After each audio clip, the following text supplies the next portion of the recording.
ABC English, the voice of Pan-Africanism. Bringing you the latest briefs of the hour, I am Tabitha John. First, the headline.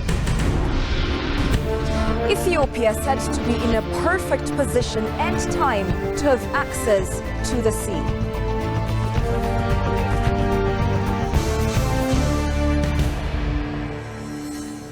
In our first story for the hour, Harar, Ethiopia's tourist destination in the east, known for its archaeological and cultural relicts, surges forward with a new tourism brand named Harar, the Living Museum. Launched this week to promote the state's cultural heritage, the brand is centered around the historic walled city of Harar, a UNESCO World Heritage Site. In a statement on social media, Harare Regional President Ordin Bedri said, Harar boasts a wealth of preserved heritage sites and traditions that provide an awe-inspiring window into unique history and culture. The new brand aims to amplify Harar's identity as a living museum and attract more tourists.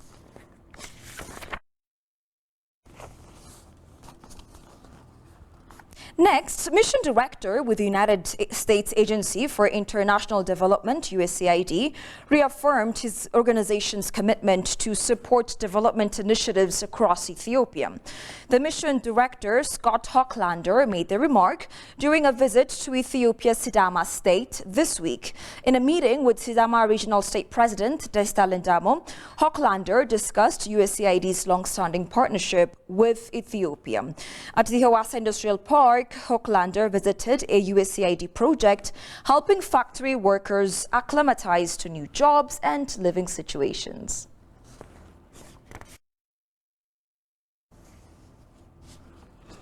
Following, Google unveiled the first cohort for its Google for Startup Accelerator AI First program. The 11 startups, picked from a vast pool of innovative talent, are using cutting-edge artificial intelligence to address both Africa's challenges and broader global issues. The transformative power of AI in Africa is highlighted by a McKinsey report, which suggests that AI could add 1.3 trillion US dollars to Africa's GDP by 2030. From the selected 11 startups, Gari Logistics and Telescope from Ethiopia. Folarin Aigepsubi, head of Startup Ecosystem Africa, says this cohort embodies Google's vision, leveraging AI in pioneering ways to address both local and global challenges.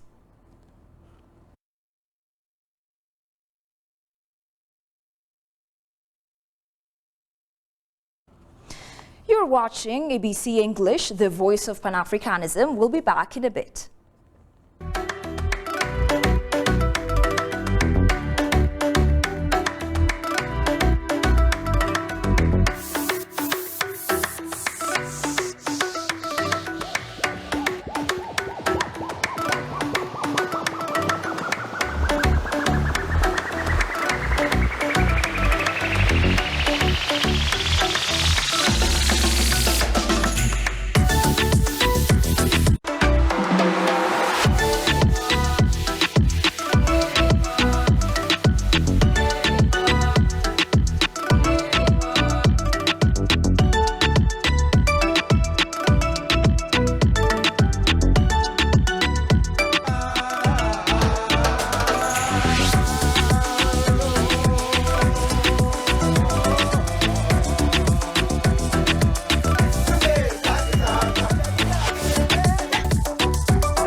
Welcome back. A seasoned diplomat says Ethiopia is in a perfect position and time to have access to the sea. As a Red Sea state, Ethiopia has expressed its commitment to cooperate with Red Sea littoral states to guarantee direct access to the sea through dialogue. Talking to ETV, the diplomat Gurum Abbay said this state of cooperation with littoral countries is mutually beneficial, adding it will have positive outcomes. Take a look at the story. The Red Sea, a seawater inlet of the Indian Ocean, is located 60 kilometers away from Ethiopia and is a corridor of trade and military rivalry among world superpowers. As a Red Sea state, Ethiopia has expressed its commitment to cooperate with Red Sea littoral states to guarantee direct access to the sea through dialogue. Talking to ETV, a diplomat Gurum Abbay said the Red Sea is a lifeline for Ethiopia as it is a significant waterway to the country's economic, political and security issue. Ethiopia's import-export almost totally, one can say, goes through the Red Sea. The economic activities of Ethiopia depends on its uninterrupted, direct, secure and guaranteed access to the Red Sea. It's not only an economic issue, it's also a security and political issue. The ambassador also remarked that Ethiopia has political right to guarantee direct access to the Red Sea, although it demanded the cooperation and collaboration from port-owning states. This right should be discussed, negotiated, settled, because port-owning countries should understand that Ethiopia's continued economic growth would be subject to certain problems if Ethiopia is not guaranteed and secured to have an access to the sea that it can count on indefinitely. Since 2018, the country's foreign policy has taken a conciliatory tone. This suggests a shift from a rich security-focused foreign policy to a more pragmatic approach to issues that include diplomacy, climate change, migration, terrorism and access to the sea. Ethiopia is a regional champion in the Horn of Africa region, demanding access to the Red Sea. As a nation working to integrate the Horn region, Ethiopia's proximity to the Red Sea brings it at the forefront. Access to the Red Sea will significantly reduce transport costs, boost export opportunities, attract foreign investment, and foster economic growth. Reporting for ETV, Shagawe Mata. Now, since 2008, UNFPA and UNICEF have co-led the greatest worldwide initiative aimed at accelerating the end of female genital mutilation, FGM. A high-level delegation composed of members of the steering committee of the UNFPA-UNICEF joint program on the elimination of female genital mutilation, FGM, drawn from the European Union, Canada, Finland, Germany, Iceland, Ireland, Italy, Luxembourg, Norway, Sweden, the United Kingdom and the United States of America are visiting Ethiopia between the 2nd and the 6th of October 2023. The high-level delegation briefed the media on the highlights of their visit. Take a listen. We're really proud to have this opportunity to be able to talk about the work that's being done as the joint program. As has already been shared, this is one of the largest programs that we have globally that is directly positioned in delivering on the Sustainable Development Goals, and particularly Sustainable Development Goal 5.3, that is also linked to gender equality.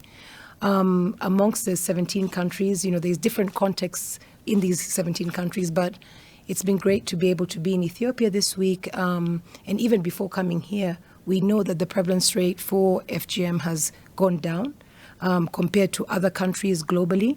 We know that, achieving elimination in Ethiopia has global relevance in terms of delivering on SDG 5.3. And so we came very curious to be able to understand what it is that's working in order to be able to show progress within Ethiopia. The delegation thanked the Ethiopian government for its commitment to ending FGM in the nation after performing a survey in the southern nation's nationalities and peoples state. We measure through demographic health surveys conducted here in Ethiopia. You ask the population, it's a population survey to ask about how many of the members have undergone FGM, and so it's reported in data, it's analyzed, and in the end we get the prevalence. So it's measured every 5 to 10 years, depending on countries. And we have seen in Ethiopia over the years the percentage reducing. It was 9 in 10 down to 5 in 10 in some areas. So it's clear, it's evidence-based that FGM prevalence is reducing. UNFPA and UNICEF announced that they would continue to prioritize ending FGM and meeting the needs of women and girls, as well as supporting the restoration of health systems along with their donor partners. I'm part of the donors that have been invited to this visit in Ethiopia because, as Susanna, we are sitting on this steering committee on the joint program to eliminate female genital mutilation, which is implemented by UNFPA and UNICEF. Part of this steering committee meeting involves a field visit. We were very lucky to have been invited to witness what success looks like in Ethiopia when in the context of the implementation of this very comprehensive program. This is actually my fourth visit, not to Ethiopia, but to the program countries of the joint program. So I have had the opportunity or the privilege a little bit to compare the progress and the work in different countries. And just as Katja said, I think one thing that have struck us and that we are really impressed about in Ethiopia is how the work is being done and how the work is institutionalized within different structures at all levels, from the government level down to the community level, where all different actors at community level are working together in a very good way, which also have then yield very good results. That's all we had for this hour's news edition. Many thanks for watching.